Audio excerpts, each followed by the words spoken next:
Are you tired of career politicians forcing their decisions on you? What your medical choices are, where your children go to school, how your business is run? As your state representative, Clinton Cowart, Savannah native, will fight to support your choices for your Georgia. And welcome to the Libertarian Affiliate Spotlight on LPTV, a production of the Libertarian Party Affiliate Support Committee. Valerie Sarwark, of course, serving as chair, and the Libertarian National Committee, Whitney Bilyeu as chair. As always, John Gabso joins us on the big board. He's the one that gives us the infotainment, the graphics, the links. Most importantly, manages and supervises the most important segment of the show, and of course, that's shameless self-promotion. Listen, the ad that you just saw, we're going to start a little new thing on the show. We're going to liven things up. If you are a candidate and you have produced a 15 or a 30-second ad, send me the MP4, and we're going to play it on LPTV. We're going to do everything we can to share best practices and also promote that. You know what? Out of our down ballot candidates and our affiliates, we've got an event coming up, and you've done a 15 or a 30-second commercial.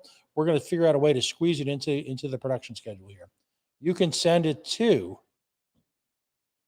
well, I'll figure out the address you can send it to. But we're here at the show. I'm on the Facebook. I know you guys know how to find me. Tonight, very special affiliate spotlight. Joining me is my good friend, Tony D'Orazio. He is the vice chair of the Libertarian Party of New York. As we've mentioned, one of our other focuses is to promote these summits that are starting to occur at states across the nation. And they're wonderful events. The very first one we did was, of course, the Alaskan Gold Rush. We talked extensively about the Pennsylvania Liberty Summit. Tony is here tonight to talk about the Empire State Freedom Summit. Tony, thanks for joining us tonight. Hey, Pat, thanks for having me. I'm glad to be here.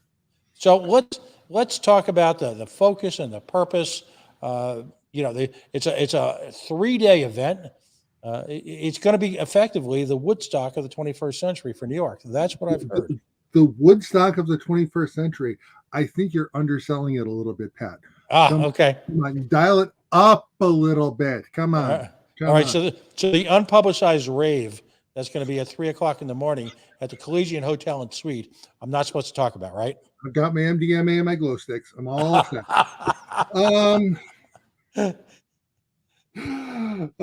So we got a lot of activities planned for the weekend. It's gonna be a great time. We decided what would happen if we took a game show, a business meeting, a convention, a fundraiser, probably a lot of alcohol because there's a bar at the hotel, and freedom and rhythm in New York State in the middle of autumn. That's what we get. We get the Empire State Freedom Summit. So we haven't held an event like this, and I mean we haven't really had a big in-person event since 2019, which I know a lot of states are suffering from. I think most people know that under King Cuomo and now Queen Hochul, this has been one of the tougher states to deal with in the pandemic. So we really want to go all out for this one. So it is a big 3-day event with a lot of special guests. Now, I was fortunate enough, I was actually blessed to spend the 2020 convention with the fine folks of the Empire State in, again, what I always say is the Las Vegas of the Northeast. And of course, I'm talking about Syracuse, New York. And I was always, I think so fondly of that because of the camaraderie. And for a lot of libertarians who, because of travel restrictions and the omnipotent state and the collective and the just fill in the blanks, a lot of folks spent the convention at home. And to me, one of the very first time I went to a libertarian convention was the 2016 Garython. And the first sense that I had when I was going to my first convention like that was, wow, there's thousands of people like me. Holy cow. And then you connect with all sorts of folks who you maybe met virtually, maybe met online, maybe met in person once or twice. And now all of a sudden you're in this big old crowded facility where, let's just say, the variety of personalities can flower in the libertarian movement. Some through the sheer love of liberty, others perhaps influenced by a variety of mood ameliorating substances. But at the same time, the provocative nature of many was amazing. It was absolutely amazing. And then, of course, with 18, I was there. 2020, now all of a sudden, the big letdown. How important is it, not only just for New York State, but anyone who can make it to go to an event like this, or the one in Pennsylvania, or, maybe you are fortunate enough to go up to Alaska? How important are these events, given the events of the last year or so? They're really important. I think we as libertarians, we are a small and plucky bunch, and this has been really, the pandemic and all the restrictions have been both a little bit demoralizing, at least for some, but also galvanizing, because now all our lives we've been kind of railing against, the cult of the omnipotent state, as we say.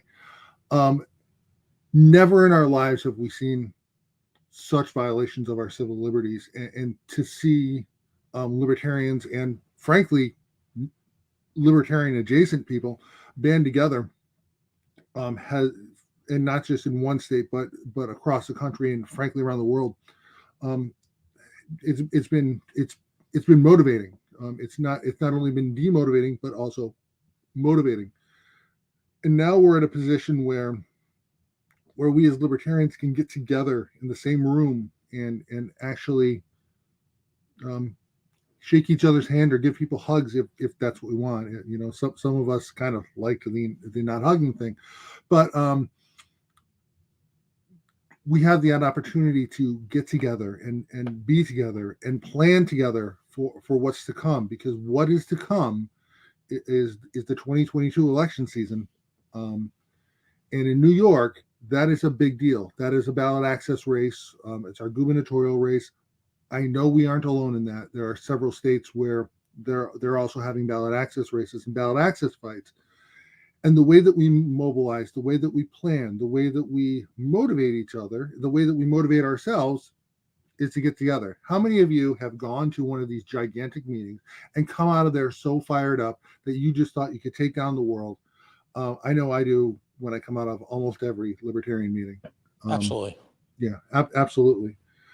So, I mean, one of the reasons why we wanted to do what we're doing in Syracuse, everything we're doing is centered around growing our roles, growing our ranks, growing our power ahead of that 2022 election, making sure we can get a candidate on the ballot, whoever that may be. I mean, I have a pretty sharp idea who it's going to be, but, he hasn't said.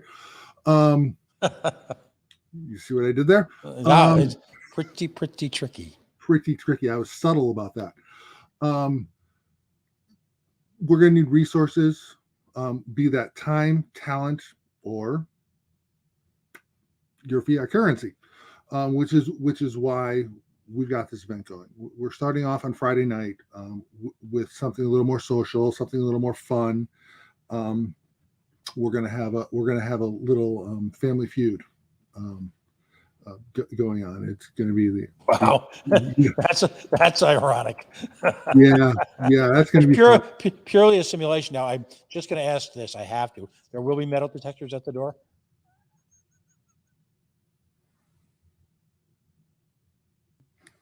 I don't know. I don't think we'll have metal detectors at the door. I think it's going to be okay. I think it's going to be a fun event. Oof, that pun. Sorry about that. Glad to know all my friends are watching. All three of them. Do we have a sound effect here? Just push one of the buttons. Yeah. Tonight's guest. Hey. All right, we have that now. You packed in the live studio audience for me there, Pat. So really. Okay, go ahead. I'm sorry. No. Please. I love the sound effects. So we're starting on Friday night with a social event, including Family Feud. There's going to be opportunities to join in the game. It's going to be hosted by our good friend Larry Sharp, who isn't running for anything at all, Right. and will feature the Cohen family, Tasha and her spouse. Right. And a Cohen to be named later. a Cohen to be named later. And then on Saturday, that's where we're going to get into the more of the building, where we're going to have a whole full slate of speakers, highlighted by of course Pat Ford. Yikes. Yeah, he is the one draw. So boy, I hope he pulls through.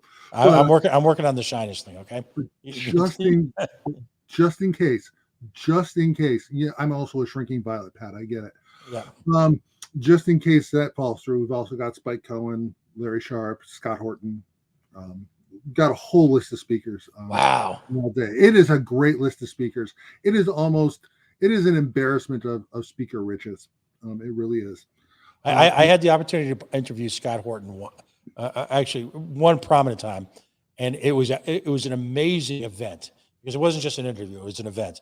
And for someone who is as verbose as I am, I think I said, "Hey, Scott, welcome to the Coalition. Why don't you give us a little insight into what's happening in the Middle East?" And it was great because an hour later, I said, "Scott, thanks for joining us." It was amazing. By the way, this is how good. I've never seen Scott Horton live. I shared that interview with a number of fairly radical left-wing peace groups and wonderful people, but on a very different political level than, say, the Libertarian Party. And you know what their response was? They invited him on their show. So that's how universal the message of Mr. Scott Horton is. He is finally, I think, asserting himself as one of the preeminent speakers on Middle East and the war in the country. And that's, you have to see him. In fact, this is what's amazing. You've got this sort of, if you will, this lineup of individuals that are really, it's kind of like a libertarian bucket list. If you haven't seen Larry Sharp, you got to see Larry Sharp. And if he doesn't touch on it in the speech, you need to make sure you get a chance to spend a couple minutes with him and ask him about planting a seed and how about not having arguments with people. It will change your political perspective forever. Of course, Spike Cohen is Spike Cohen. It's the preeminent libertarian messenger, if you will, message and messenger in the libertarian movement. And then add Scott Horton to that, and wow. So you by just taking a drive up the scenic New York State interstate system, you've got an opportunity to literally fill out your libertarian bucket list in one weekend. That's exciting. Yeah, I really think so too. Just kind of as an aside, and I know we're here to talk about the summit, but I want to make sure that I put in a plug for something else that's going on. Spike Cohen is actually spending the entire week in New York. He's going to be traveling the state and doing a college tour for throughout the whole week. So stay tuned to his social media for that as well. And when I say that one of the goals of this is to build enrollment, Libertarian Party enrollment, so we can really grow our power and have the forces to get Larry or whoever may be on. Oops, wasn't coy there that time. I mean whoever might be our candidate on the ballot. That's really starting from the youth. Is really the way to go. I mean, let's show them liberty early and make them libertarians for life. That's the philosophy there. So that's what Spike's going to be doing in the week during the weeks before and after the summit. He and Tasha are spending the week in the state, touring the state. So we're really appreciative of that. That's fantastic. So we're going to have so he's of course one of the speakers. It's a great lineup of speakers. A lot I haven't mentioned. If you go to LPNY.org, you'll see that we have a link to the Liberty Summit. We're going to start having bios of all the speakers. It's a great list of speakers that I can't really say enough good things about. A lot of good friends of mine too. So Right. I just have to thank them all. And then on Saturday night, this is where the fun really begins.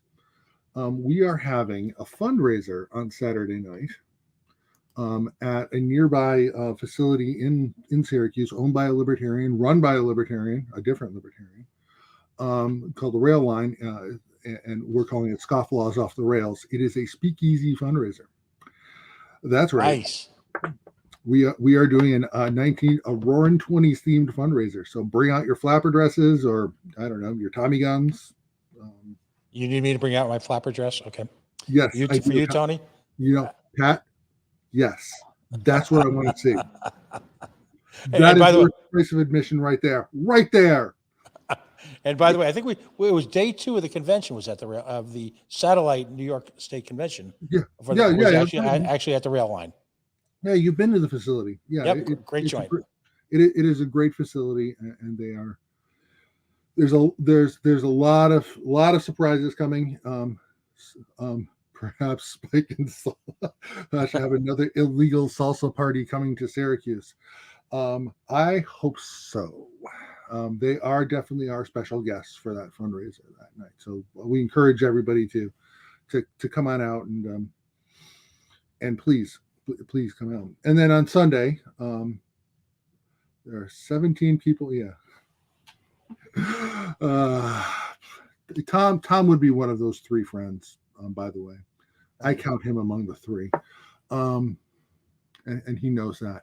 On Sunday, we're going to have our business meeting of the state committee. So if you really want to see the inner workings of how a political party works, and all the important decisions and influences that happen in a formal meeting, if you want a nuanced lesson on how Robert's Rules of Order work, I know I'm selling this for everybody, aren't I? But in all seriousness, I mean, there's some business we have to take care of, and we're using this weekend as part of this to take care of some of our business and to be transparent about it too, because it's open to libertarians. As a little bit of an enticement for people to stay at the meeting, and maybe come stay. We actually have a lunchtime speaker on Sunday.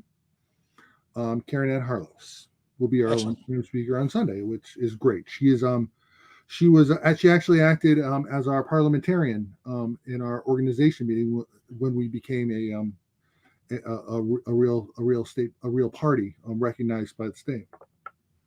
Excellent. Talk to us about some of the, if you will, and I don't want to call them classes, but the seminars that different speakers are going to have, and particularly on Saturday, which is where the bulk of the educational opportunities will be. Well, I mean, it's not just about hookers and blow. I'm not going to say not hookers and blow, but right. But we're going to talk a lot about mobilizing people. We're going to talk a lot about how to get media, earn media, how to get and use social media effectively. Who's doing the social media class? I'm going to leave that one as a surprise. Okay. But I know that there's going to be somebody there doing a nice class on earned media. Yep. I don't know who that might be, but he is our featured highlight speaker. There you go. By the way, let me jump on that for a second. Yeah. The 30 or so minutes of quality time that I'll have with folks, it's going to be fun. It's going to be relaxed, but I'm on a mission, and that's really a big part of these 2 shows we do on LPTV. I'm on a mission to get libertarians comfortable in front of the camera, and also simultaneously get them the opportunity to be in front of the camera, and also on the radio, and also on the it's all going to be, the entire 30 minutes is going to be all about outward facing media. The notion that libertarians have not only should they have a place in the spotlight. They've earned that right. The seemingly endless battles that we have to get libertarians, if you will, on the ballot across the nation, and particularly in battleground states like New York, where we routinely overcome every obstacle put in our way. Again, the only political movement in this generation has been back-to-back 50-state ballot access. And then at the same time, and I've always taken a very positive spin towards the last election, as challenging as it was, where we've established a base of nearly 2 million Americans who will vote for a solidly libertarian candidate like Joe Jorgensen, who wasn't a governor before, is an esteemed academic, brilliant woman, but also represents the real party, the real ideals, the philosophy, the statement of principles. All of that, we've earned our way into a prominent presence in the media. And if nothing has been more of a proof of concept than this last year and a half that we've spent under a variety of degrees of martial law around the nation, then I don't know what has. You know, Americans deserve the right to hear a libertarian perspective in making their calls, their judgments on who to vote for, who to elect, who to have on the ballot, who to represent them, not to govern, but to steward their community resources. They deserve that. So I'm fired up, buddy. I was supposed to have been in Pennsylvania. I couldn't because of a family issue. I'm fired up to be there. I want, great people in Pennsylvania are awesome. The New York folks, I've been on the field of battle with a little bit now, I feel like. And I just, I want to be one of those Sunday morning TV preachers. That's what I want to be. And I got to tell you, coming out of the Empire State Freedom Summit, what we really want is people to walk out of there with one, the motivation, and two, the tools to really sell liberty. And of course, we're focusing on New York, but there's nothing really magical that we're going to be pulling out here that you couldn't apply to the other 49 states. Right. So that's really my hope. We have a broad array of speakers coming in to talk about a broad array of topics. And at the end of the day, people are going to be able to sell liberty more effectively. And more to the point, it's not just about, the classes and the speakers that we're putting on. It's about the networking. There are a lot of libertarians coming who, we all know. Raise your hand if you know a more than 100 libertarians on social media that you've never met in person. Yeah. I'm really excited to meet a whole bunch of these people in person and really network with them and start working together to build liberty on a nationwide basis. Folks, if you're just joining us, this is the Libertarian Spotlight on LPTV. Tony D'Orazio, he's the vice chair of the New York Libertarian Party and the moving force, the organizer, amongst many, for the Empire State Freedom Summit that's being held from November 5th to the 7th in scenic Syracuse, New York, literally in the center, if you will, of the entire region. It's going to be held at the Collegian Hotel and Suites. It's a three-day event. Events start Friday evening with a show somewhat euphemistically called Family Feud. Saturday, a full day, and this is going to be my term. I hope people don't mind it. But again, if you wanted a bucket list of libertarians to see in one spot, and I'll talk about a lineup. I mean, this is the libertarian equivalent of the Who being opened up by Santana, and then for the surprise act, Led Zeppelin. It's that good. So Tony, you've got some amazing candidates in New York. We do. We do. We got a few.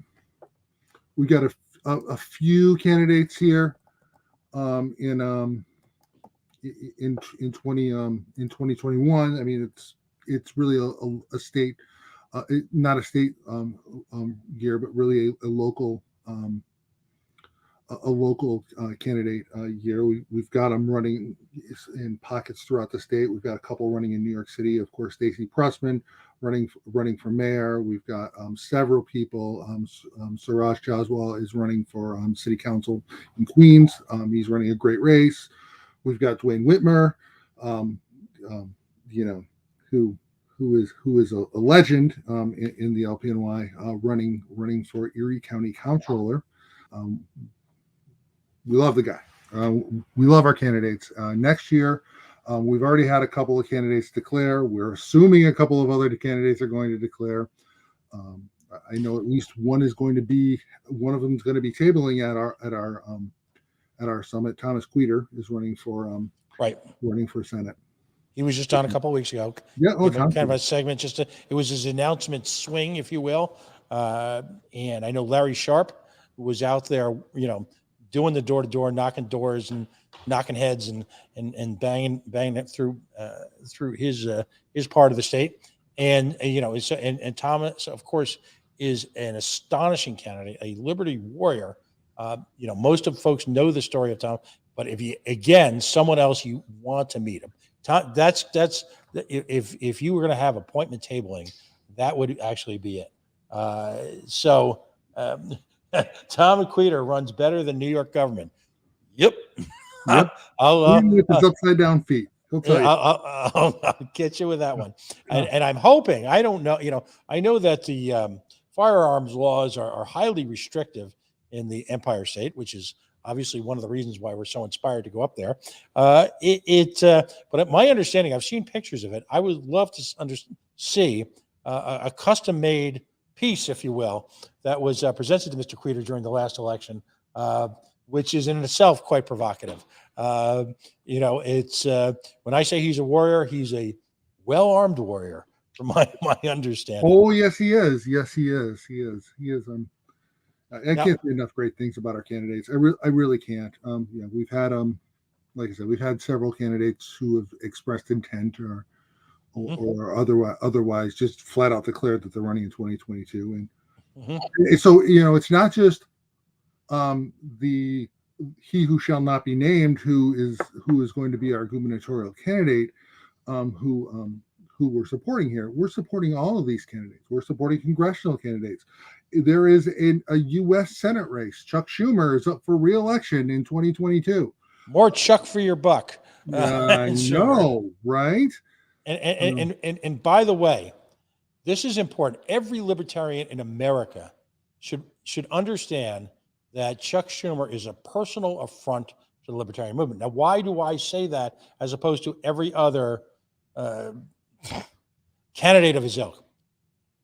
If you believe in the Free Ross movement, if you believe that Ross Ulbricht should be a free man, then you need to understand that Chuck Schumer, and this is the opinion of station management, me, had a singular role in railroading Ross Ulbricht. Remember that. While he may act like the kindly, New York grandfather, he is not. As far as I'm concerned, Mr. Schumer is the personification of evil and the personification of repression of your civil rights in this nation. He is everything wrong with the Democratic Party. He is the poster child for these type of spiritual abominations that take place on a regular basis. Everyone needs to do something during this election. Every libertarian everywhere needs to do something in this election to hinder the success of Mr. Schumer. Find a way, make a couple phone calls, send a couple bucks. Do we have somebody running against him? Is that in the near future? Is there an announcement there? Not that I'm aware of yet that anybody has announced. But we've heard people have expressed some interest, of course, in all of our statewide races, including that one. Right. We also have a comptroller and an attorney general race coming up in 2022, and we've had people who have expressed interest in those as well. Excellent. It's really important for us to run, especially in those statewide races, and just have as many libertarians on every ballot in New York. That's what we want. That's our goal. We want as many libertarians as possible on every ballot in New York State. Put the libertarian name in front of every voter in New York State.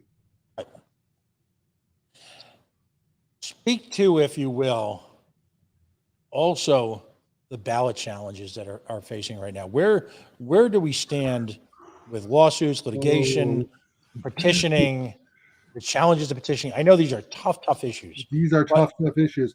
Oh, I didn't know this was going to be a 3-hour show. Okay, I'm kidding. I'll do it. This is me.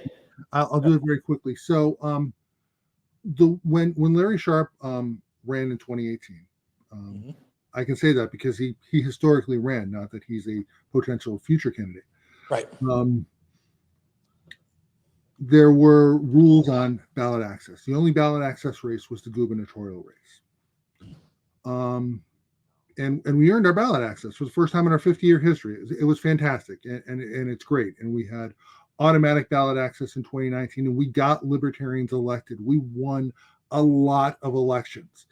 In 2020, in 2019, undercover, they tried to kind of sneak a little campaign finance reform in and turn the presidential race into a ballot access race and raise the thresholds on everything. So it was harder to gain and retain ballot access. It was harder to get on the ballot if you didn't already, if you weren't a Democrat or a Republican. It just they made our lives a lot harder, and yanked away our ballot access halfway through when we didn't reach the thresholds with Jo Jorgensen. She did respectably here. She did pretty well here, as opposed to the rest of the nation, but not enough. We really needed about 160,000 votes out of her, and we didn't get that. But we shouldn't have needed any votes out of her because they kind of snuck this in. Well, I've actually jumped a little bit ahead. They ended up sneaking. They ended up sneaking this provision not in the ballot access, not in the Campaign Finance Commission, which was struck down, but more in the. But they've snuck it into the 2021 state budget. So right now we are currently suing the state in federal court to regain our ballot access, and we are co-plaintiffs in a lawsuit with the Green Party of New York, who are in the same boat, who ran into similar issues with their candidate, where they should not have had to worry about it. Right. So right now that's currently we filed a preliminary injunction, which was denied. That is currently in appeal in the Second Circuit. I'm bad at what circuit numbers we're in, and I'm the plaintiff. I'm a plaintiff on the case, so you'd think I would be paying more attention to those numbers, but it's in federal appellate court at this point, and we're waiting on a ruling on that. We're planning on needing to petition. The petitioning thresholds used to be 15,000 signatures to get on the ballot in New York State, and we had a 6-week time period to do it. That threshold is now 45,000, and we have a 6-week time period to get 45,000 signatures. So we think if we really lose our cases, and I don't see how we possibly can, but if we do, it's going to be a very expensive prospect to get our statewide candidates on the ballot, which is one of the reasons why we're having this fundraiser, we're having this summit. Right. Yes, we want to give people the tools, the will to go petition in March in New York State, but also we're going to need to hire people. We're going to need to pay for petitioning. We're going to need funds to do that. It's just that simple. Right. So that's a lot of the reasons why we're doing this. It's a daunting prospect. It's a steep hill to climb, and I really hope we don't have to climb it, and I really hope that our court challenges win. But we have to plan that. How much fun would it be to take the money that you're going to raise at this event and write checks to candidates and write checks to sign companies and write checks to television stations, as opposed to and by the way, this is in a sense, and it's literally a handful of days after the current election. This is the kickoff to the 2022 election season, the formal the formal kickoff. And how important is it to have a motivated, educated, trained group of individuals in New York State and its supporting regions who can then articulate to folks the importance of a Libertarian Party candidate, the importance of our philosophy, how it could have significantly mitigated, all right, the terrible impact in New York State of COVID. And regardless of how you feel about the pandemic, it was savage in New York. And a failed, bloated, out of control, overweighted government contributed to the deaths of countless New Yorkers, in my humble opinion. No, a lot of people share your opinion. I mean, it doesn't really matter how you feel. Here's what happened. We were locked down. Regardless of whether you think it was real or not, whatever you think, there were mandates in place that were damaging to businesses, that were damaging to the psyches of New Yorkers, that were damaging to the pocketbooks of New Yorkers. That happened. These things made it a lot harder for us to petition over the last couple of years. It just did. Society has changed. It's going to be harder to petition going forward. It's going to be more difficult. Right. So what I really want to tell my colleagues, because that's what they're going to be, they're my colleagues, is we need to get together and we need to fight, and we need to start now. We need to get our ducks in a row. We need to organize. We need to make sure that we are ready to run when we can, when we have to run. When we have to petition, we need to make sure that we're ready to petition. When it's time for us to campaign, we need to make sure we are ready to campaign, ready to get out and, shake all the babies and kiss all the hands. We need to make sure that we are ready to fight. And that, my friend, is a message that needs to resonate around the United States. We don't have the grace or the opportunity to wait until 2024. The presidential election will be meaningless unless libertarians take to the streets, and I mean take to the streets, shut off the damn computers, take to the streets, march arm in arm as a unified organization, worried about the message, the philosophy, the statement, the principles, the movement. We need to do that. The time is now. We don't have the luxury of waiting to 2024. We don't have the luxury of waking up this spring and deciding, hey, this might be time. I heard there's an election coming up. No, we really don't have that luxury. And we especially don't have that luxury in New York State. This is do or die time. This is an existential threat to our party. This is something that's going to affect our future. And the New York race is huge. And we're not the only ones in the country that are having big races. Like I said, there are going to be ballot access races across the country. This is one of the biggest ones. We're one of the most populated states. That's a fact. But there are so many other candidates who are going to need your help too. And it's really important that we are ready to fight, are ready to move, are ready to walk hand in hand with other libertarians, meet voters where they are, and sell liberty. Just sell liberty. Andy Craig, I'm sorry, Doug Craig. Andy Craig is a great libertarian, but Doug Craig related a story to me on the Facebook a few weeks ago. And if you don't know Doug and you're down that way, go say hi. Great libertarian. And he mentioned that he was out at a location engaging in sort of a silent protest. Where I come from, we call them informational picket lines. And he was outside and he was holding a sign that said liberty. Not anti-mandates, not anti-vaccine, not anti-anything. He just simply said liberty. And he got booed. Imagine in the United States in the year 2021, there are those folks who are so illogical, so what's the term? Failure to launch.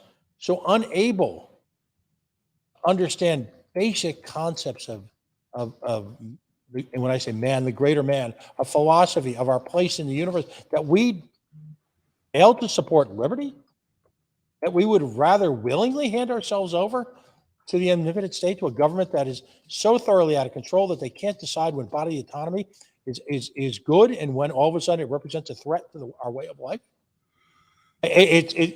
My friend, the logic and the absence of logic, I should say, absolutely baffles me. I got to tell you, today in my mailbox, it's funny, kind of funny you mentioned that, Pat. Today in my mailbox, I got some mail from I live in the Rochester, New York area, so Monroe County. So one of the sets of elections this year is Monroe County Legislature, and I got a flyer, just a rat card or something in my mailbox, and the most prominent word on there was liberty. And I'm thinking, wow, I didn't know we were running a libertarian candidate here. I think it's really important that the Libertarian Party takes back the word liberty and teaches the voters what that means. Teaches voters on the left, the right, the independents, the disenfranchised, all of them, what liberty really means and what that can look like in 2022. We can do it. It's going to be a fight. Who's in? Virtually almost every show I seem to end up on this subject, but I'll repeat it once for more time today for emphasis. Okay. Democrats in particular are traveling the nation virtue signaling about the right to vote. That in fact, Republicans, in a sense they're right, Republicans act in a manner directly designed to suppress the vote from a variety of minority groups around the nation, a variety of ethnic groups, a variety of economic groups. And my first reaction to that is that Democrats don't really get the word irony. So the analogy I often draw is that to Mother Russia, Soviet workers' paradise. If in fact you argue vociferously, as the Democrats do, and correctly, that everyone should have the right to vote, and that we should make the practice of voting as easily, as accessible as possible, but while simultaneously aggressively working to tailor the laws of this nation, the state, localities, municipalities, to actively work to prevent the rights of candidates run, to actively prevent the rights of grassroots political movements to nominate their candidates, whether it be Green Party, Working Families Party, Libertarian Party, Reform Party, name the party, make one up, I don't care. If you're actively working to do that, are you not as guilty or more guilty than the Republicans who are working to suppress the actual process of voting?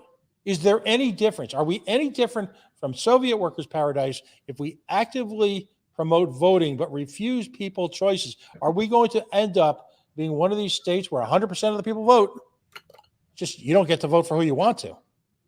And is there any difference between the two? As is typically the case, none. They are hypocritical bastards. They will do everything they can to maintain that hold on power, that tight grip on power around the veins of our nation. And we will suffer mightily for that unless libertarians are off that computer, get up out of the house, and take to the streets. For a lot of folks, that's not a comfortable process. Well, it's time. We got to work as a group, as a unit, as an organization, as a philosophy to do that. We must. Yep. I agree, Pat. I'm going to take that one step further. I want libertarians to bring their natural talents. I want libertarians to bring what they're good at. Some libertarians are really good at going to rallies and screaming at the state and giving speeches. And some libertarians are great at raising money. And some libertarians are great at petitioning. And some are great at going to fairs and tabling. And some are great at knocking doors. Some are great at writing letters to the editor or lobbying. Bring your talents and use them for liberty. Use them for the Libertarian Party. Let's play to our strengths. Every libertarian has superpowers. Yes. It's up to party organizations. This is what I think you guys do really well in New York. All right, is to develop those superpowers, explore, find out what those superpowers are, bring them to bear on the omnipotent state. Just do it. Absolutely. Just do it. And when we recognize the superpowers in others, it gives us freedom to explore our own and to fight like hell. In New York, our superpower is to hold a 3-day party in Syracuse. You know, I've been to one, remember. you know that we throw a hell of a party. I seem to remember a whiskey tasting that took place. Fortunately, almost immediately after the convention's activities, we had something to eat and then went right to the bar in that facility, and it was a wonderful night. And by the way, and for those who were able to make it, a few of us, it was just kind of a coincidence. I found myself in New Rochelle a few weeks ago. Cody Anderson was there, and Mr. Donnelly was there. It was amazing. Consider the odds. And then we're sitting there around the dinner, and it was nice. Larry got the call. He ran up that afternoon and decided to give a speech. It was pretty powerful stuff. And I walked away after a full and rewarding evening, again, feeling empowered. Listen, we've only got a couple of minutes left, Tony. Let's engage in my favorite part of the show, and that's what we call shameless self-promotion. So tell us again how folks can arrive. Oh, hi, Eric. Let me read out Eric Cordova's statement. A great young leader of the movement. Every libertarian that brings their talents and get involved can reach many people. The more that are involved, the better our results. Absolutely. Hey, there you go. We also, whenever we mention the word Republican, we've got one of those wahs. You're gonna bring me up. We've got that going on too. Anyway, Tony, bring us home. Bring us that shameless self-promotion. Go to lpny.org. Find those links that say New York Freedom Summit. Click on those links, register for the summit, come to Syracuse, come meet me, come hang out with me and Pat, and a whole bunch of other great libertarians, many of whom have commented on this video. Don't think I didn't notice, people. We'll be talking later. Especially you, Mr. Pinkasoff. Come see Spike Cohen. Come help us. Come help us fight the cult of the omnipotent state. Come help us fight Albany.